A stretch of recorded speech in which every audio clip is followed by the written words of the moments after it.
গেছে মোর গাফিলতির ঘরে।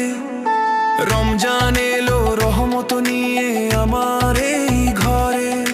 শিয়ামের আলো জেবলে দাও মোর কলবের আয়নায়। পাপের কালিমা মুছে যাক দয়াল তোমার করুণায়। মোর প্রতিটি সেজদা হোক তোমার প্রেমে ধন্য। আমি তো ধুম, আমার কিছু নেই তুমি ছাড়া অন্য। ইয়া সুবহান, ইয়া সুবহান, ইয়া রহমানু, ইয়া রাহিম। তোমার ক্ষমার নেই যে সীমানা, তুমি যে অসীম। অহংকারের দেয়াল ভেঙে দাও, দাও গো হেদায়েত। মোর আমলো নামায় লিখে দিও জান্নাতেরি সওগাত। হে আরশের অধিপতি, তুমি তো সব জানো।